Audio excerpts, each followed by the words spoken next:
all stupid. Everybody in here, no matter how brilliant you are, you're stupid at something. If you're out there right now thinking, not me, I'm not stupid, guess what? I'm the dumbest person in this room.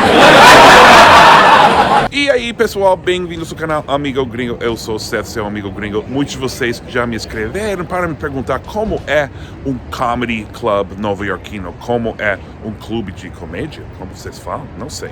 Um clube de stand-up aqui em Nova York. Mas eu pensei, nossa, mas eu não conheço ninguém que trabalha nos comedy clubs. Depois lembrei, eu conheço alguém. É o famoso Jason, o mais querido dos gringos, do quadro Reação Gringa. E ele hoje, sábado à noite em Nova York, nos convidou a ver ele trabalhar nos bastidores e também no palco.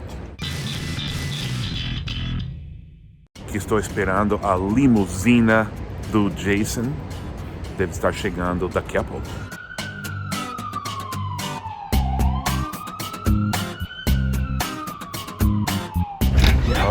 Oh boy. About what? There he is. She's gonna like shooting you down. Aí está o Jason, chegou agora. Vou receber o tratamento VIP agora.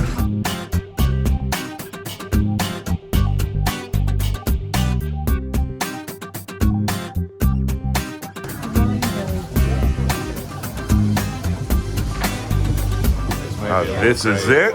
All right. Estamos aqui com o homem do dia, o Jason, no... Como chama? Camarote. No camarote do Comedy Club, the Green Room. It is blue. E eles estão falando muito porque comediante sempre fala, a gente vai fazer isso lá fora.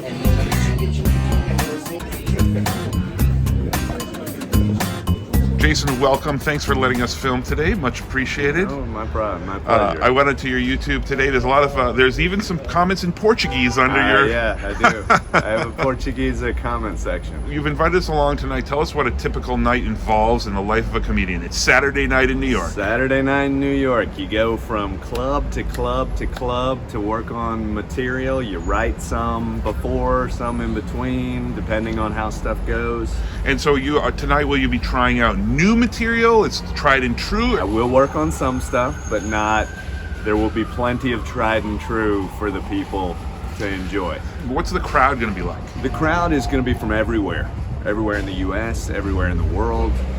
There will be people represented from all over the globe. That must be different than when you go to other cities where it's mostly local people. No, other cities are almost always homogenous. They're all like from that area. Here in New York, it's a lot of visitors. There's so many visitors. There will be some people from New York. There'll be some people from this neighborhood.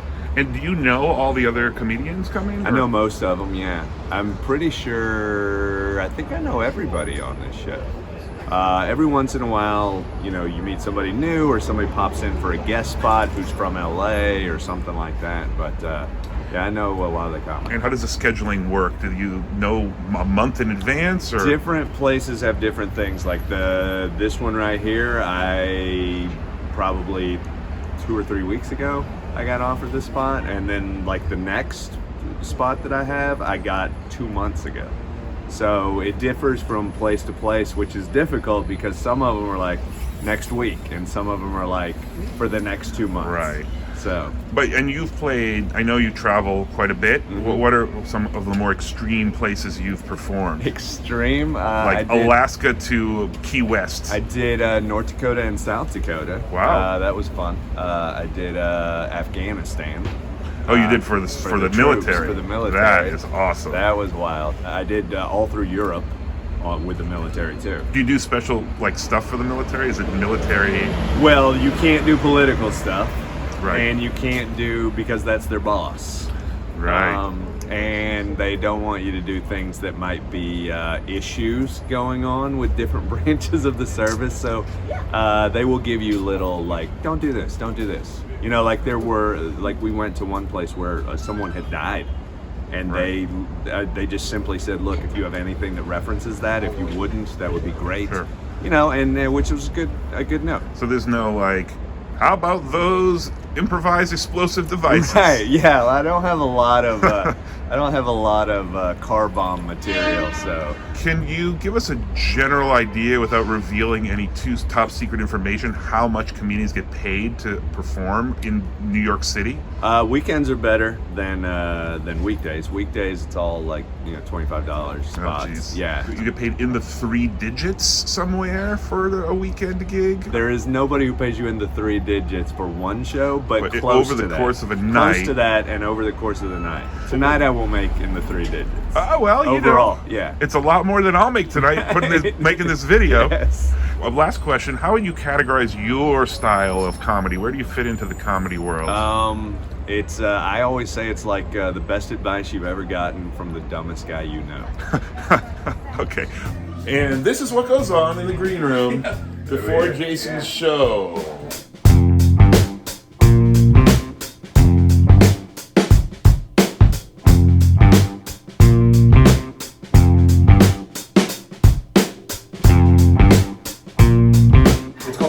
Book, and he went over the first. In the first chapter, it's this baby who likes to like get out of its crib. You know, its family gets murdered. It gets out of the crib. It goes into a graveyard, and there are these ghosts deciding whether or not they should intervene and save the kid.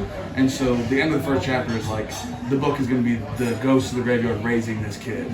And so, yeah, he's just a weirdo. That's awesome. That's right. Yeah. Tell me who you are. Sure. I'm Max Carney. I'm a comic and I work the door here on the weekends. Oh, okay, cool. If people heckle or anything, I'm the one who has to kick them out.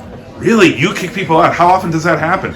To me, it's like fluid, I think. You know what I mean? Like, it'll be like a weekend where I get 4 or 5 people in a row, and then there'll be 3 or 4 weeks where I don't get anyone. What would someone have to say to Jason to get kicked out? Anything to disrupt the show. If you yell something out at weird times or anything, I'll come up to you once and say, hey, if you like disrupt the show anymore, you have to leave. And how do you handle hecklers? Does that happen?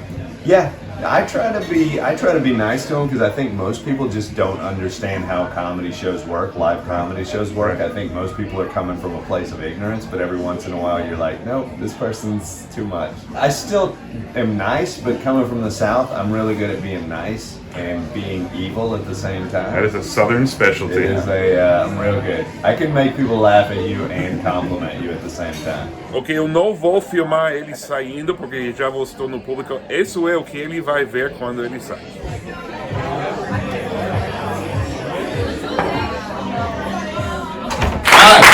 Man, y'all sound dope, man. I'm gonna bring up your next act. I know you're excited to say hello, so let's start doing it, man. Clap your asses off. Come on, man. Yeah. Ladies and gentlemen, on Comedy Central, we always have it. Jason Salmon, everybody. Keep it going for James. Keep it going.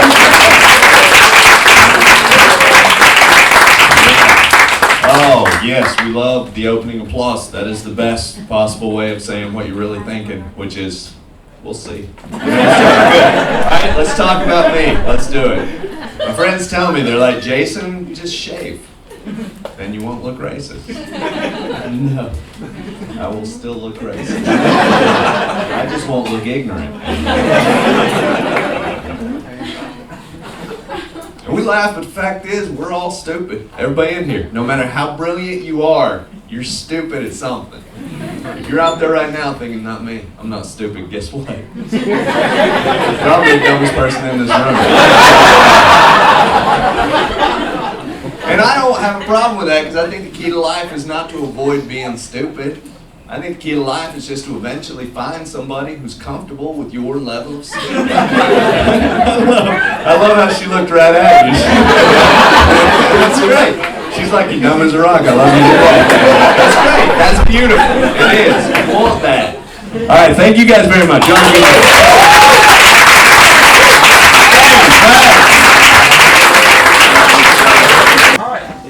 There he is. Very nice, very nice. See, that's what stand-up comedy is.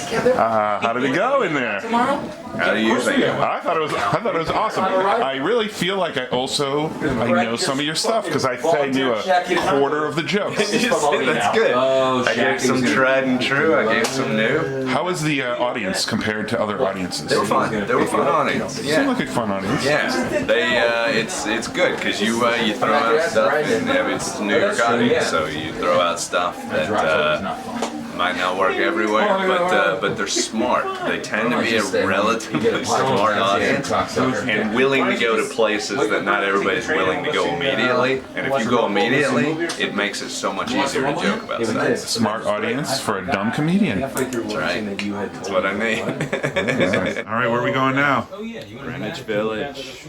Life of the Comedy comedian. down there. All right, let's go. Go for it. 3 hours ago, this car. Well, give us a little history while we're walking. How Yeah. long have you been doing this? I've been doing it almost 11 years. Whoa! Yeah. I know you also do various acting gigs and stuff, so it's not just comedy clubs, obviously. Yeah. You're gonna keep on going? Are you making it as a professional? I've made some money with my album and with some awesome. shows this year. So yeah, I mean, the acting makes a lot more money, so I continue to do that. But this is what I love to do. How often do you improvise, like because of something an audience member does, or that not very common? I fashion all of my jokes to exist without improvisation, Right. but I do improv if the situation dictates. Sometimes you'll riff a bit. You'll riff something off of somebody doing something, and it works really well, and you do 5 or 6 minutes. Wow. Of material, of just making stuff up and having interactions. So they could be up to 5 minutes. You gotta throw away the rest of your. I mean, I've seen people literally just stop doing jokes. There are crowds who don't love jokes as much as they love you making fun of them. Glamorous. No Uber for the comedian.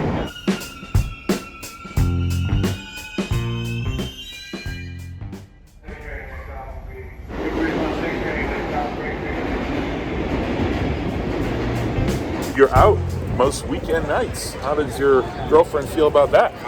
She's good. It's like this weekend is crazier because I'm also out Sunday night because I'm going to see the Super Bowl with a friend. Oh. But she didn't want to. I invited her, but Sure. she didn't want to go. Normally Sunday night is our night. Right. Have you ever had a joke that worked really well in New York and then it just bombed somewhere else? Yeah, but I try all my jokes. I want all my jokes to work in as many places I can get them to work. So I try to take jokes that I don't think will work with certain groups of people and work them with those people, you know, because we all relate on a human level to a lot of different factors. Sure. And I think that's what comedy is good at, is getting people to go, oh yeah, me too. Who are the comedians you look up to? Bill Burr is really good. I think he's one of my favorites at saying something that I disagree with, and then telling the joke that makes me laugh and makes me think about that thing differently from that point forward. I don't necessarily agree with him at the end of it, but I think differently. Right. And I'm a big fan of that. Great. The classic one, like older classic ones? I mean, you know, for precision, Seinfeld is as precise and scientific of a comic as you could watch. He's working every single millisecond down. Every single word. Ok, Jason, você chegou ao seu próximo destino. Muito obrigado. Thank you very much for having us tonight. Absolutely. And we'll just follow you down the stairs, and then I'll. Oh, you're right here. Okay, hold on. And let's, we'll talk.